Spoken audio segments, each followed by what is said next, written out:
You said maybe evidence rather than there was evidence. And I also want to say I'm here on my own. I don't represent the Hillary Clinton campaign. So it's me and you and Monica, and that's it, Bill. So, all right. Well, you know, you're a confidant. You can get them on the phone. You've been there from the beginning of their power rise. So that's why we wanted you as a guest. But there is a feeling that the Clintons are going to ride out no matter what happens because they feel that they're going to have enough. The coalition is going to be enough to elect her president. She's not going to answer any charges at all about anything. Do you think that's going to happen? I don't think it's going to happen because they do respond, and they have to respond when there are questions raised. And you'll see Hillary Clinton respond on this matter as so you're predicting that she will read the book or have her people read the book and then respond to the specific charges inside the book? The way you put it is the way that there should be a response. Was there any connection between contributions to a foundation that everyone, including you and Monica, believe did a lot of good around the world? The transparency of every donation published on the Internet, everybody agrees on that. No, I don't agree on that. I mean, you just lost me. Because we don't know how much it was. We don't know when it was given. All of those details are not on the Internet. It's just they gave me. Let's go over to Monica. Do you see, wait, Lanny, we'll get back to you, man. Calm down. Take a sip. All right. Was I unfair in that memo? Did I understate it? You were very fair and raised some very legitimate questions, and it's not just you. It's the New York Times, it's the Washington Post. There are a lot of news organizations raising these legitimate questions. I think you're right that the Clintons are going to try to ride this out like they're trying to ride out they ride out everything. Sure.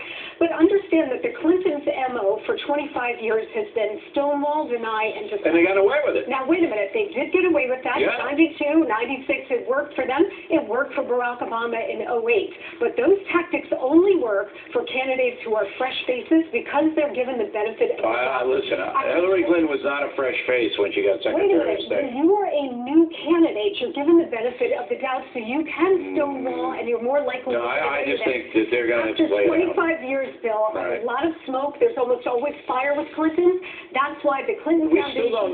Here's how ridiculous it is. Here's how ridiculous it is, Lanny. We still don't know how Hillary Clinton invested $1,000 and got $100,000 back. And what did that happen? In 1812, right after the war was declared against Great Britain? I think it was back that far. We still don't know what happened. All right. The fact that you're raising it back to the War of 1812. Well, I wanted to get in on a deal, Lanny. I want to know what happened. All right. I'm asking Dobbs, and I said, Dobbs, how can I invest in $1,000 to get $100,000? Dobbs runs away.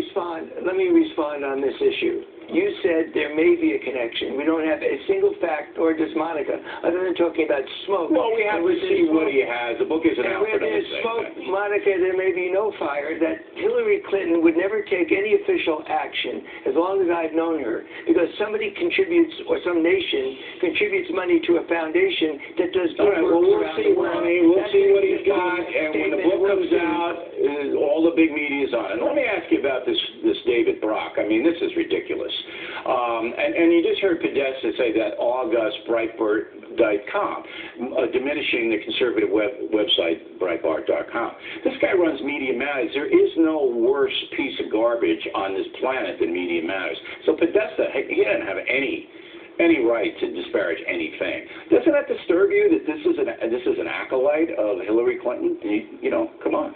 I happen to think that David Brock is a good guy, and you don't. So we just have a disagreement about it. Lanny, I got to tell you something. I respect you, but if you think that man is a good guy after all the garbage and the harm and the hate that he's put out, I have lost.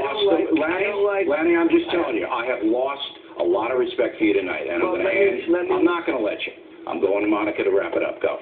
Well, the problem, I think, for Hillary Clinton is that she is left with a handful of people who are willing to defend her on this. Lanny Davis, God love him, but you mentioned David Brock, John Podesta, James Carville, a little bit. Yeah, Carville's all right. So, but to some extent, she's got a little bit of an Elliot Spitzer problem, which means that when the crud hits the fan, as it always does, she has no reservoir of goodwill. Very few people are willing to stand up and fight for her. Well, Davis is, and I don't know. She's enough people to fight for her. Very few. And look, Bill, the bottom line is that the most damaging and problematic scandals for any candidate are the ones that reinforce an already pre-existing negative notion about the candidate. No, we'll see. She's got that coalition. Let Ryan get a quick word. Go ahead. I scolded him. Go ahead. Let's all wait for the facts. I know that Hillary Clinton would never trade the honor of being Secretary of State for any contribution. You said it right. You said it right, Bill. You said May, and let's see what the... I got to get out of here. Next on the rundown, we'll continue our reporting on the Bo-Bergdahl controversy. Did the Obama administration attempt to deceive the American public, and did the military go along with it?